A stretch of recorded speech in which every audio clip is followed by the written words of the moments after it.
In this edition of City News, find out how to stay ahead of the COVID variant fight. We'll show you why people are lining up at the Betty Ainsworth Sports Center parking lot. This story and much more coming up on City News.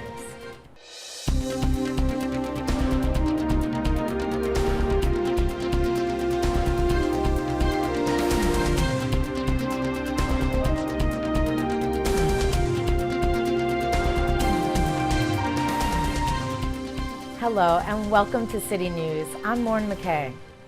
With the Omicron variant infection rising in the month of January, the city of Hawthorne brought in a company to administer free COVID-19 testing. Reporter Francisco Castillo gives us the details. Salvador finds it uncomfortable when taking a COVID test, but he does it for a bigger cause. I don't like when it tickles my nose, but it's worth it though. This is key, a component, part of helping to stop the spread of COVID-19. The city of Hawthorne recently approved Reliant Health Services to provide free COVID-19 testing.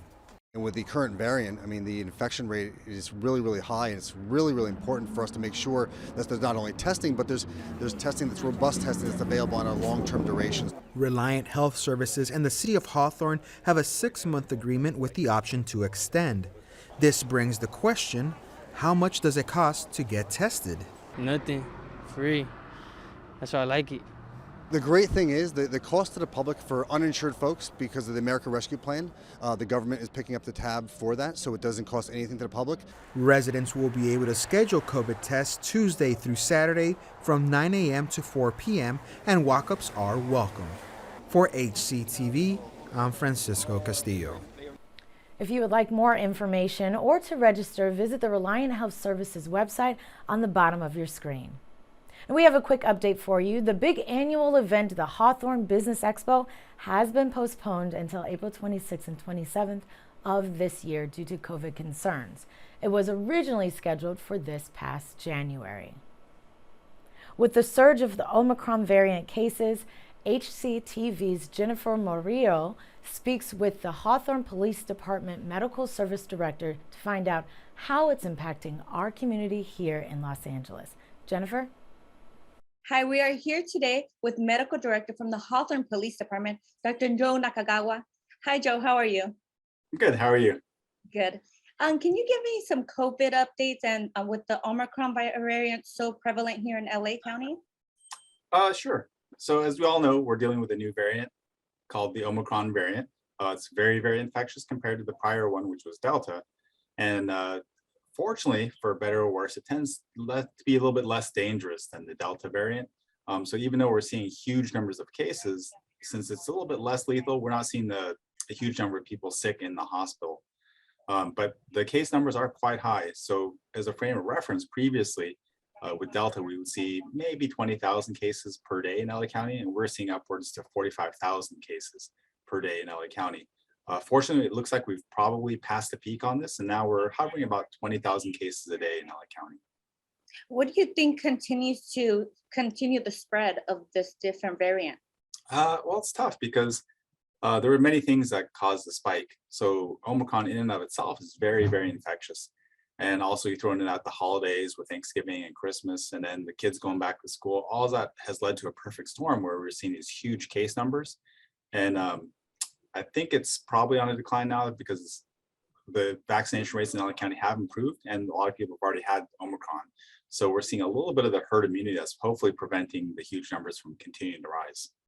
Is there anything people can do, including the kids? They've all gone back to school now. Anything that they can help prevent from getting sick? Yeah, the basics that we've been encouraging since the start of the pandemic still hold true. So good hand washing, avoid congregating in large groups, wear your mask if possible, and most importantly, to get the vaccine. That's actually been shown to reduce the risk of getting it, and for sure it reduces your risk of ending up in the hospital. Okay, anything else that kids should be doing? I know the mask is enforced at the schools. Breathing has been an issue for the kids during outside activities and such. Anything that they can do to help them?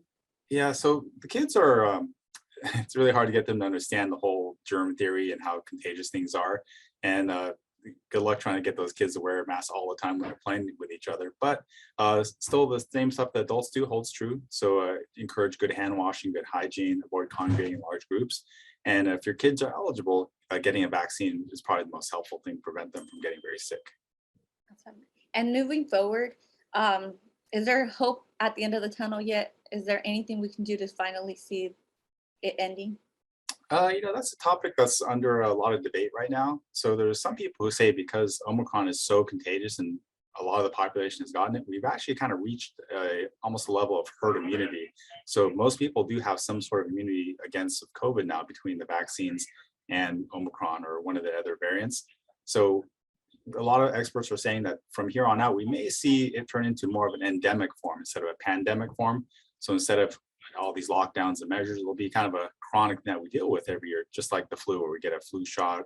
We may end up getting a COVID shot every year to help prevent big outbreaks.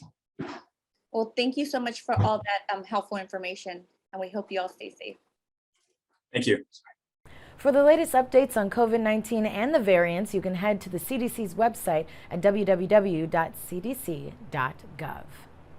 For all those golfers out there who have been patiently waiting, the wait is over. The annual Park and Recreation Foundation golf tournament is now scheduled for Monday, March 28th. It's being held at the Rio Hondo Golf Club located in Downey, California. Registration is at 10 a.m. with a shotgun start at 12 noon. The awards banquet for the tournament is scheduled for 5 p.m.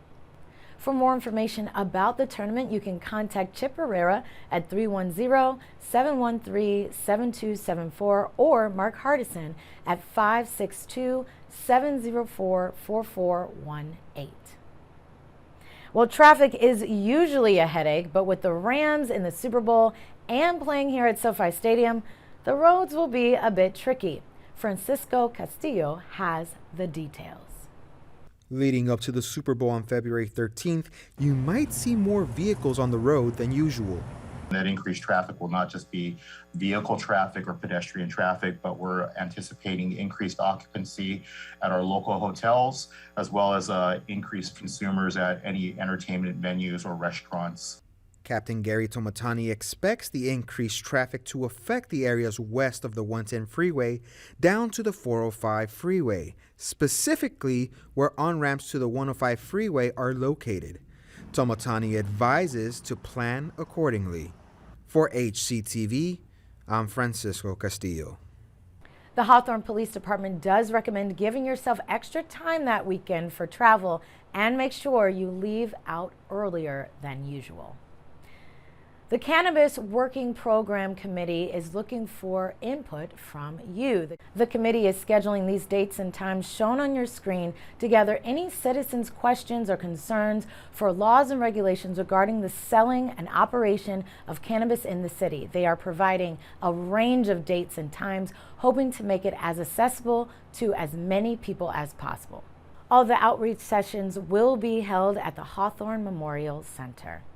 Well, that does it for this edition of City News. Thanks for watching. If you have any story ideas, please call us at 310-349-1630 or email us at hctv@hawthorneca.gov. Don't forget, you can watch City News online on YouTube by searching Hawthorne Community Television. Take care. See you next time.